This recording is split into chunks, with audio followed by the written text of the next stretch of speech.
اعوذ باللہ من الشیطان الرجیم بسم اللہ الرحمن الرحیم۔ اب یہ صرف دو رکوع اس سورہ مبارکہ میں آ رہے ہیں جو انباء الرسل کے ہیں، اور اس میں جیسا کہ میں نے عرض کیا حضرت نوح جو اولین ہے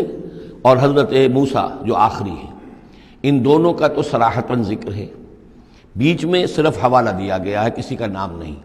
حضرت نوح کا ذکر صرف آدھے رکوع پر ہے، حضرت موسیٰ کا قدر تفصیل کے ساتھ 1.5 رکوع ہے۔ اس کے برعکس ہو جائے گا اگلی صورت میں سورہ ہود میں حضرت نوح علیہ السلام کے ذکر پر 2 رکوع ہیں طویل، اور حضرت موسیٰ کا صرف ایسے ہی تذکرہ ہے، صرف حوالے کے طور پر۔ وَاتْلُ عَلَيْهِمْ نَبَأَ نُوحٍ، اور ان کو ذرا سنائیے نوح کی خبر۔ اذ قال لقومہ، جبکہ انہوں نے کہا اپنی قوم سے، یا قوم ان کان کبر علیکم مقامی، اے میری قوم کے لوگوں، اگر تم پر بہت بھاری گزر رہا ہے میرا کھڑا ہونا، و تذکیری بآیات اللہ، اور اللہ کے آیات سے تمہیں نصیحت کرنا، شاق گزر رہا ہے، مذاق اڑاتے ہو تم، مجھ پر آوازیں کستے ہو، تم پر بہت شاق گزر رہا ہے میرا یہ سارا عمل۔ فعلی اللہ توکل، تو میں نے تو اللہ پر توکل کیا ہے۔ فاجمعوا امرکم، تو اپنا سارے جو بھی ذرائع ہیں ان کو جمع کر لو، وشرکاکم، اور تمہارے سارے شریک جو ہیں انہیں بلا لو۔ ثم لا یکن امرکم علیکم غمۃ، پھر تم پر تمہارا معاملہ جو ہے کسی اشتباہ میں نہ رہ جائے۔ ثم اقضوا الی ولا تنظرون، پھر جو فیصلہ میرے بارے میں کرنا ہے کر گزرو اور مجھے کوئی مہلت مت دو۔ یہ جو انداز ہے چیلنج کا، اور یہ اس سے پتہ چلتا ہے کس درجے دل دکھ چکا تھا حضرت نوح علیہ السلام کا، استہزاء سے، تمسخر سے، مذاق سے۔ اللہ کا ایک بندہ ہے، 950 برس بیت چکے ہیں، کوئی سن کر نہیں دے رہا ہے، تو اس وقت جو آخری بادشاہ، اب جو کچھ تم کر سکتے ہو، میرا کوئی بگاڑ سکتے ہو بگاڑ لو، اپنی ساری قوت جمع کر لو، جیسا کہ اس سے پہلے آ چکا ہے، اور بھی انبیاء نے اس طرح کی بات کہی۔ پھر بالآخر فَإِن تَوَلَّيْتُمْ، اور پھر اگر تم یہ نہ کرو، اگر تم اس کھلے مقابلے میں بھی نہ آؤ، اور اس میں اس بات کا خیال موجود ہے، یعنی اس بات کا امکان موجود ہے کہ ان کے دل میں چور ہو کہ ہم اس کے خلاف کوئی اقدام کریں، اسے قتل کر دیں، نوح کے خلاف کوئی اور ہم ایسا اقدام کریں تو پتہ نہیں کوئی مصیبت ہم پر نہ آ جائے، لہذا یہ سارا جو انداز تھا حضرت نوح علیہ السلام کا، اس کے باوجود پھر وہ فرما رہے ہیں وَإِن تَوَلَّيْتُمْ، اگر تم نہیں کچھ کرتے، فَمَا سَأَلْتُكُم مِّنْ أَجْرٍ، تو پھر ذرا غور کرو، میں نے جو بھی تمہاری خدمت کی ہے آج تک، تمہیں جو دین کی طرف بلایا ہے، دعوت دی ہے، میں نے کبھی تم سے کوئی اجر مانگا ہے؟ میں نے تم سے کوئی اجرت تو طلب نہیں کی، تم سے کوئی شاباش تک نہیں مانگی، میں نے تم سے کوئی مدد نہیں مانگی، تم سے کوئی اجرت نہیں مانگی۔ ان اجری الا علی اللہ، میرا اجر تو اللہ کے ذمے ہے۔ وامرت ان اکون من المسلمین، اور مجھے حکم ہوا ہے کہ میں اس کے فرما بردار بندوں میں سے رہوں۔ فکذبوہ، تو انہوں نے پھٹلا دیا اس کو۔ فنجیناہ، تو ہم نے نجات دے دی اس کو، ومن معہ فی الفلک، اور جو بھی اس کے ساتھ تھے اس کی کشتی میں۔ وجعلناہم خلائف، اور انہی کو پھر ہم نے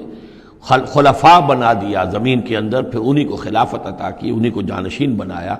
وَأَغْرَقْنَا الَّذِينَ كَذَّبُوا بِآيَاتِنَا، اور غرق کر دیا ان لوگوں کو جنہوں نے ہماری آیات کی تکذیب کی تھی۔ فَانظُرْ كَيْفَ كَانَ عَاقِبَةُ الْمُنذَرِينَ، تو دیکھو کیسا انجام ہوا ان کا جنہیں خبردار کر دیا گیا تھا۔ ثُمَّ بَعَثْنَا مِن بَعْدِهِ رُسُلًا، پھر ہم نے بھیجا ان کے بعد بہت سے رسولوں کو، الی قومہم، اپنی اپنی قوموں کی طرف۔ فجاءوہم بالبینات، تو وہ سب کے سب آئے ان کے پاس روشن دلیلیں لے کر۔ فما کانوا لیؤمنوا بما کذبوا بہ من قبل، لیکن وہ جس چیز کے انکار پر اڑ چکے تھے، وہ ساری روشن دلیلیں دیکھنے کے باوجود بھی اس کو ماننے والے نہ بنے۔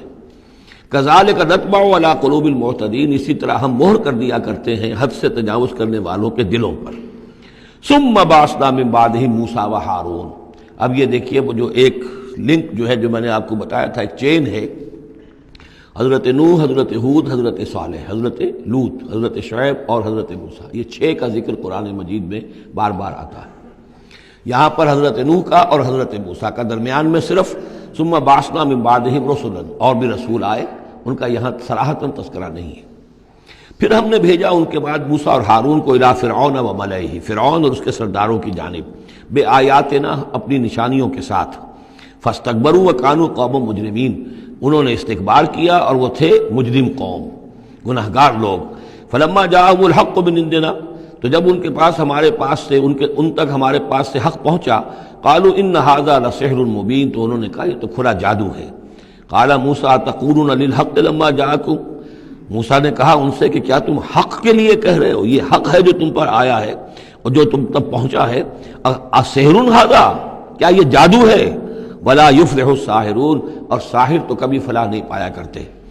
قالوا اجئتنا لتلفتنا عما وجدنا علیہ آباءنا، انہوں نے کہا موسیٰ کیا تم ہمارے پاس آئے ہو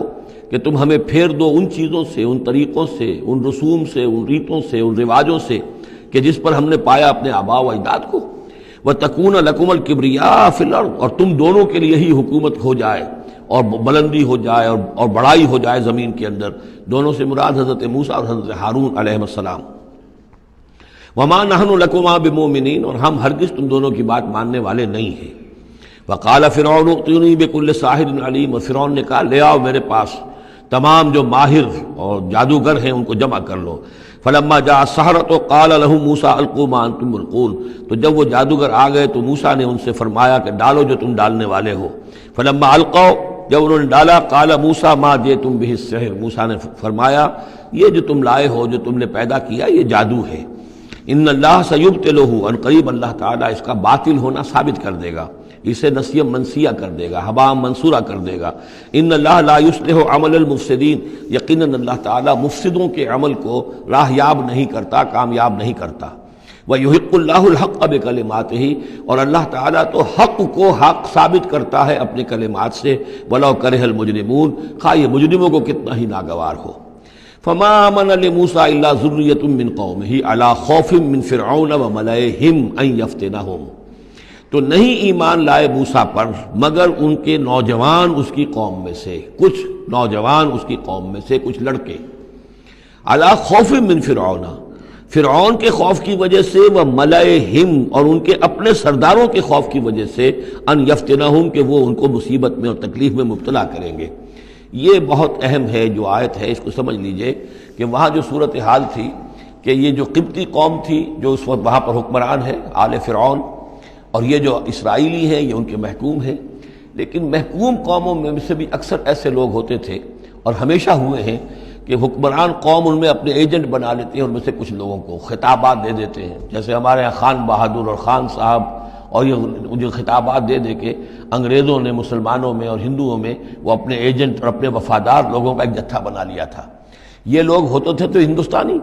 لیکن ہر اعتبار سے برطانیہ کے خیر خواہ اور حکومت کے وفادار، اس کے لیے فوج کے لیے بھرتی کرانے میں تیز ہیں۔ تو اس طرح کے لوگ جو تھے، اسرائیلی قوم میں بھی ایسے چودھری لوگ موجود تھے کہ جن کو کچھ دربار میں رسائی حاصل تھی، جن کو کچھ رسوخ حاصل تھا، اور وہ گویا کہ آل فرعون کے ایجنٹ بنے ہوئے تھے خود اپنی قوم کے اندر۔ یہ ہے وہ معاملہ کہ وہ ڈرتے تھے وہ لوگ، اگر ہم موسیٰ پر ایمان لے آئے تو یہ ہماری اپنی قوم کے جو چودھری لوگ ہیں، یہ خان صاحب اور جو یہ خان بہادر لوگ جو ہیں، یہ پھر ہمیں ستائیں گے، یہ ہماری رپورٹیں کریں گے اور ہماری جو ہے ان رپورٹوں کے اوپر گوشمالی ہوگی۔ فما آمن، لیکن یہ کہ بہرحال نوجوان خون ایسا ہوتا ہے کہ اس کے اندر پھر زیادہ مصلحت بینی نہیں ہوتی۔ جو ذرا ادھیڑ عمر کے لوگ ہوں وہ زیادہ مصلحت بین ہو جاتے ہیں، ان کی خواہ میں اتنی طاقت بھی نہیں ہوتی، خون میں اتنا جوش بھی نہیں رہتا، تو نوجوان جو ہے وہ تو رزق دیتا ہے۔ تو یہ سارا پورا فلسفہ جو اس ایک آیت میں موجود ہے۔ فما آمن لموسیٰ الا ذریۃ من قومہ، خود اس کی قوم میں سے بھی سب کے سب حضرت موسیٰ کو نبی ماننے والے نہیں تھے، نہیں مانی بات موسیٰ کی ان کی قوم میں سے بھی مگر کچھ نوجوانوں نے، کچھ نوجوان، کچھ لڑکوں نے، علی خوف من فرعون، فرعون کے خوف کی وجہ سے، وہ ملئہم، اور ان کے اپنے سرداروں کے خوف کی وجہ سے، ان یفتنہم، کہ وہ انہیں پرسیکیوٹ کریں گے، ان کو فتنے میں مبتلا کریں گے۔ وَإِنَّ فِرْعَوْنَ لَعَالٍ فِي الْأَرْضِ، اسی طرح کا ایک شخص قارون تھا۔ قارون جو ہے وہ قوم موسیٰ سے تھا، اسرائیلی تھا، لیکن یہ کہ سرکار دربار میں رسائی تھی، وفادار تھا حکومت کا، اسی کی وجہ سے بڑے بڑے ٹھیکے ملتے تھے، جیسے ہمارے ہاں ٹھیکیدار ہوتے تھے بڑے بڑے لوگ، تو اس کے پاس اتنی دولت جمع ہو گئی تھی۔ وہ سارا تذکرہ جو ہے آگے چل کر آئے گا سورہ قصص کے اندر، تھا تو قوم موسیٰ میں سے تھا، فرعونی تو نہیں تھا، لیکن یہ کہ وہ حضرت موسیٰ کے خلاف چالیں چلتا تھا، اور وہ ساری جو ہے وہ سرکار دربار کی جو خوشامد ہے وہ کام کرتا تھا، اسی سے پھر اس کو دولت ملتی تھی۔ وَإِنَّ فِرْعَوْنَ لَعَالٍ فِي الْأَرْضِ، اور یقیناً فرعون جو ہے وہ بہت سرکشی کر رہا تھا زمین میں، وَإِنَّهُ لَمِنَ الْمُسْرِفِينَ، اور یقیناً وہ بہت حد سے بڑھنے والا تھا۔ وَقَالَ مُوسَىٰ يَا قَوْمِ، اب انہوں نے ان سے جو بھی ایمان لے آئے تھے ان پر کہا، ان سے کہا، قَالَ يَا مُوسَىٰ قَوْمِ إِن كُنتُمْ آمَنتُم بِاللَّهِ، اب اگر تم اللہ پر ایمان لے آئے ہو، فَعَلَيْهِ تَوَكَّلُوا، تو اب اللہ پر توکل بھی کرو، إِن كُنتُم مُسْلِمِينَ، اگر تم واقعتاً فرما بردار ہو گئے ہو۔ فقالوا علی اللہ توکلنا، تو انہوں نے کہا ہاں ہم اللہ پر توکل کرتے ہیں، اپنا معاملہ اللہ کے حوالے کرتے ہیں۔ ربنا لا تجعلنا فتنة للقوم الظالمین، اے اللہ تو ہمیں ان ظالموں کے لیے تختہ مشق نہ بنا دے، اے اللہ ایسا نہ ہو کہ تو ہمارے ذریعے سے ان کو آزمائے، یعنی یہ کہ جیسے کہ ابو جہل ستا رہا تھا، ابو جہل کی آزمائش ہو رہی تھی، لیکن تختہ مشق حضرت یاسر حضرت سمیہ بن رہی تھی رضی اللہ تعالی عنہما، تو اے اللہ ہمیں نہ آزما، ہم پر ان کا زور نہ آزما، یعنی ہمیں تختہ مشق نہ بنا دے۔ وَنَجِّنَا بِرَحْمَتِكَ مِنَ الْقَوْمِ الْكَافِرِينَ، اور ہمیں اپنی خاص رحمت سے ان کافروں کی قوم سے نجات عطا فرما۔ وَأَوْحَيْنَا إِلَىٰ مُوسَىٰ وَأَخِيهِ، اور ہم نے وحی کر دی موسیٰ کو اور ان کے بھائی کو ہارون کو، أَن تَبَوَّآ لِقَوْمِكُمَا